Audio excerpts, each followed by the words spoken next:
Salut YouTube, et aujourd'hui on se retrouve pour une nouvelle vidéo dans laquelle je vais essayer de vous donner tous mes conseils pour réussir son oral de thèse. Dans cette vidéo, je vais vous partager tous mes trucs et astuces, tout mon retour d'expérience basé sur mes propres oraux de sélection en doctorat. Donc si actuellement vous êtes en train de préparer un doctorat et que vous avez un peu les miquettes à l'idée de passer devant un jury pour des oraux de sélection en doctorat, alors cette vidéo est faite pour vous. J'espère qu'elle va vous plaire et sans plus tarder, c'est parti!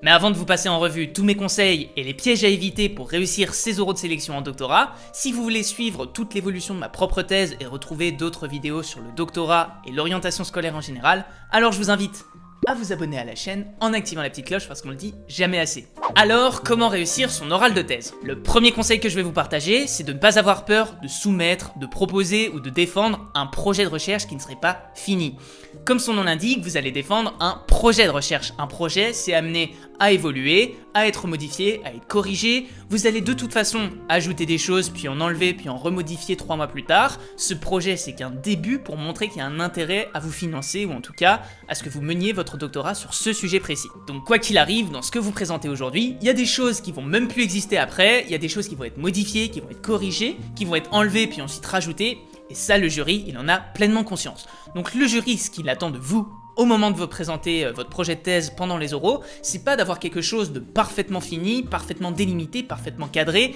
et d'avoir quelque chose qui n'évoluerait pas, qui serait complètement figé dans le temps et qui bougerait jamais. C'est pas du tout ce qui est attendu de vous. C'est bien beau de présenter un projet qui serait parfait dès le premier jour, puis c'est humain aussi, c'est ce qu'on a envie de présenter, mais si vraiment il était parfait dès le premier jour, le jury pourrait se demander mais quel est l'intérêt de vous financer pour 3, 4 ou 5 ans. Donc c'est pas à mon sens que le jury va chercher à la fin de journée quand ils auront vu passer déjà 20 candidats par exemple. À mon sens, que le jury va être particulièrement attentif, ça va être de déceler un potentiel et aussi un intérêt. Pour ce qui est du potentiel, ça va être de déceler votre potentiel à vous pour vous développer en tant que chercheur. Et pour l'intérêt, deux choses, ça va être votre intérêt personnel, votre motivation, mais aussi leur intérêt à eux, qu'ils ont à financer votre sujet et pas celui du voisin. Donc pour essayer de trouver un certain potentiel dans votre projet et un intérêt à vous financer vous plutôt qu'un autre, je pense que le jury va essayer de regarder si vous êtes capable de mener un projet de A à Z, si vous avez cette envie, cette motivation et un petit peu ce feu sacré qui vous anime à faire de la recherche par la suite, si vous êtes capable d'intégrer les remarques, les critiques qu'on va pouvoir vous faire pour améliorer votre projet justement qui sera en construction et que ça devienne quelque chose de vraiment solide, une thèse, un résultat tangible. Et quatrième et dernier point, vous allez comprendre pourquoi je le mets en dernier volontairement, c'est peut-être effectivement si vous avez plus de compétences, plus de maîtrise sur votre domaine que les autres qui seront passés dans la même journée que vous pour décrocher leur contrat doctoral. Et pour vous expliquer pourquoi selon moi ça n'arrive qu'en quatrième point, je vais vous prendre mon exemple personnel. Je suis arrivé pour mon premier oral de sélection en voulant montrer que j'avais bossé comme un dingue. Donc j'avais montré un truc hyper chiadé, hyper figé, sur un sujet très très technique, c'était le sense making pour ceux qui sont curieux, donc la construction de sens dans les organisations, c'est vraiment un sujet pointu, faut être méticuleux, hyper précis, et vous n'avez pas le droit à l'erreur concrètement. J'avais fait un truc hyper chiadé, très carré, j'avais prévu telle phase, telle phase, telle phase, pour moi tout rentrait dans les temps, très chrono, très carré, pour moi, je respectais complètement les règles. Et pourtant, j'ai pris la douche froide que j'avais jamais eue auparavant. Je pensais que j'étais arrivé avec un truc en béton, et en fait ce qui s'est passé, c'est que je suis tombé en face de quelqu'un dans le jury qui était expert sur le sujet, et qui m'a tout simplement dit « vous êtes complètement à côté de la plaque ». Et je peux vous dire qu'après 2 mois de boulot acharné sur un même sujet,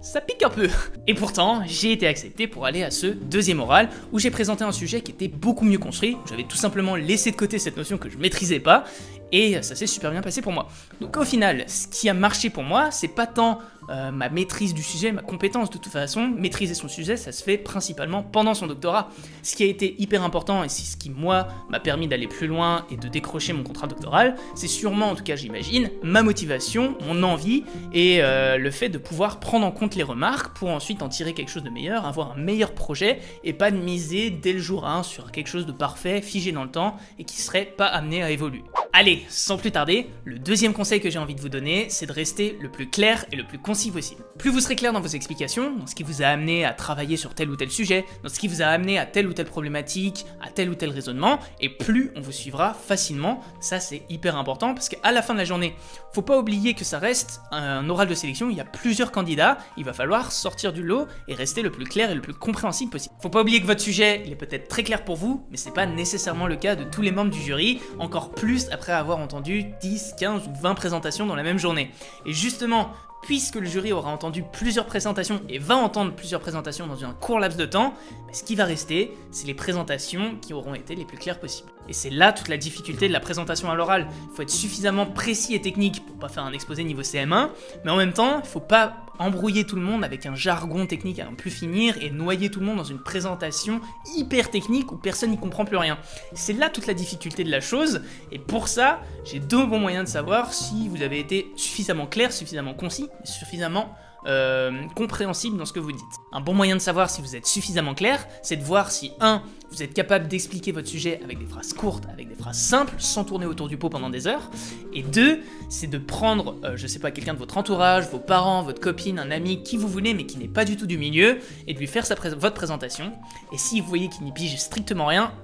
c'est que vous êtes sûrement encore à côté de la plaque et vous n'êtes pas assez précis tout simplement. Et alors ce deuxième point-là, de rester clair et concis, il va être d'autant plus vrai pour votre deuxième oral face aux membres de l'école doctorale, parce que c'est un jury pluridisciplinaire, et donc vous allez vous retrouver en face avec des enseignants-chercheurs qui ne sont pas nécessairement experts de votre discipline, et c'est même sûr que certains ne vont pas du tout être experts dans votre discipline, dans votre domaine, donc il faut être suffisamment intelligible, suffisamment compréhensible pour des personnes qui sont relativement novices, qui ont quand même une certaine connaissance du milieu, mais qui connaissent rien sur votre sujet et qui ont besoin de facilement comprendre où est-ce que vous voulez en venir, pourquoi ils ont un intérêt à vous financer tout simplement. Le troisième conseil pour moi, pour réussir son oral de thèse, c'est de faire un travail qui vous ressemble. Au final, pendant le premier oral, devant les membres du laboratoire, ce que va chercher le jury, c'est pas nécessairement un expert dans son domaine, une pointure tout de suite, ça aurait pas beaucoup de sens, vous avez pas encore votre expertise de votre doctorat. C'est surtout un potentiel collègue dans le futur. Bah oui, c'est avec eux que vous risquez de travailler pendant au moins 3 ans, si ce n'est plus, et eux, ils ont envie de chercher quelqu'un qui certes est compétent, mais aussi quelqu'un qui est agréable à vivre, qui sait se présenter et qui a une certaine tenue. Et ça va suivre aussi avec le conseil que je voulais vous donner, enfin toujours dans cette même idée, c'est de faire attention au style de votre présentation, mais à votre diction, au ton. Si vous vous présentez comme ça, avec un ton hésitant, peut-être un peu mou du genou comme ça, bah ça va pas donner envie, et je pense que le jury, après avoir entendu 20 présentations, soit ils vont complètement vous oublier, soit ils vont même pas vous considérer, parce que y a pas cette énergie, y a pas cette motivation, y a pas cette flamme qui fait que vous avez vraiment envie de la recherche. Faut pas oublier qu'en fait c'est comme si c'était un oral de motivation finalement, sauf que vous présentez votre sujet, votre projet, et qu'ensuite, libre à vous de vous tromper ou non, mais au moins faites l'effort de donner envie de vous écouter de A à Z. Pareil, dans la même idée, faut pas arriver avec cette impression de tout savoir, de tout connaître sur son sujet. On est encore même pas doctorant, on est à la fin d'un master 2, et c'est vrai que ça peut être difficile pour quelqu'un qui connaît vraiment, qui est pour le coup lui expert de son sujet, vous entendre dire n'importe quoi, et c'est vrai que même parfois on a envie de prouver qu'on connaît, qu'on est allé faire cet effort de creuser un sujet. Parfois il vaut mieux rester en distance, montrer que oui, certes on a fait du travail, mais qu'on a surtout une envie de le creuser plus en profondeur, et je pense que ça va vraiment être ça l'intérêt qu'on va déceler en vous, c'est de voir que vous avez envie de creuser plus en profondeur, que vous avez déjà fait un petit effort de vous renseigner, de faire cette recherche, et que vous n'arrivez pas non plus dans quelque chose que vous connaissez absolument pas, mais que vous avez surtout envie de l'approfondir, de vous donner du temps pour l'approfondir, et que au final vous allez produire quelque chose de béton si on vous donne les possibilités, les conditions et le financement qu'il faut pour. Le quatrième conseil que je serais tenté de vous donner, c'est de jouer la carte de l'originalité, ou tout du moins de faire en sorte de sortir du lot. Comme je vous le disais, vous allez être plusieurs candidats pour au final très peu de postes, très peu d'élus, et il y a quelque chose d'assez humain dans ce processus de sélection finalement, c'est qu'on va retenir celui ou celle qui avait ce petit truc en plus, cette petite énergie. Après, libre à vous de trouver cette originalité, cette petite carte, cette petite chose que vous avez en plus, que vous sortez de votre poche comme ça, qui va faire la différence. Ça peut être le ton, ça peut être une petite phrase d'accroche par exemple au début de votre présentation, ça peut être peut-être dans la manière de faire vos transitions, je sais pas. Faut que ça reste de toute façon très sobre, parce que comme vous le savez, je l'ai déjà dit dans de précédentes vidéos, on ne blague pas avec la rigueur scientifique, mais c'est vrai que c'est bien d'avoir peut-être une petite chose qui vous différencie des autres. Alors là encore, on est dans un milieu académique qui reste très formaté, très normé.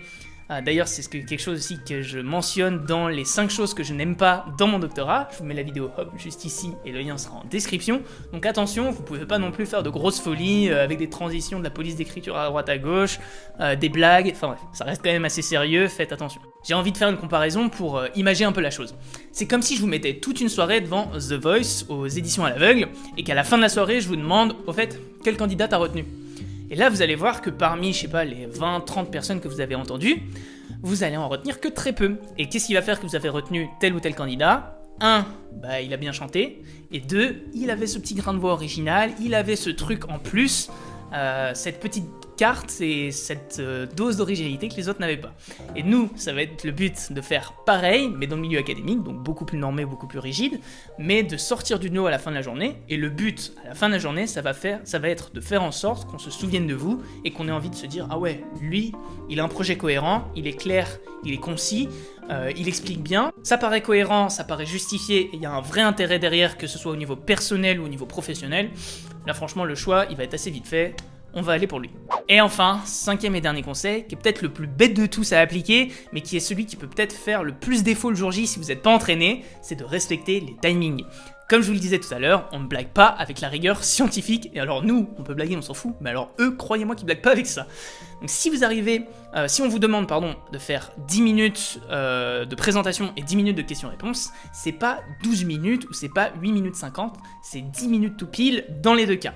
Et je sais que ça peut être difficile, mais il faut vraiment s'entraîner à l'avance, et ça, croyez-moi, ça peut faire la différence. Parce que ça, comme je le disais, c'est quelque chose de tout bête, mais c'est un des paramètres parmi tous les paramètres de votre entretien sur lesquels vous avez vraiment le contrôle, et c'est quelque chose qui peut vraiment faire la différence comparé aux autres. Si vous arrivez avec un tempo parfait, un timing parfait, 10 minutes tout pile, ça peut marquer des esprits. Je sais que ça peut être vraiment un élément qui différencie les autres. Et puis on ne sait jamais, on peut compter aussi sur le fait que les autres se présentent un peu moins bien, respectent un petit peu moins les délais, un peu moins les timings. Vous au moins, vous aurez fait le travail, et ça on ne pourra pas vous l'enlever, et après au moins vous n'aurez pas le regret de vous dire « Ah, là je me suis peut-être pas bien présenté, là j'ai tenu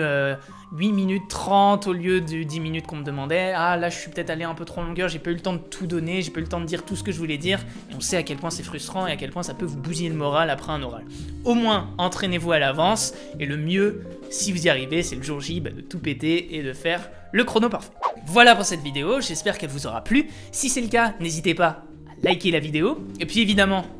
à vous abonner à la chaîne en activant la petite cloche encore une fois. 2 prochaines vidéos arrivent très vite sur la chaîne, et en attendant, je vais vous laisser là, parce que d'ici là pour moi, il n'y a plus qu'à.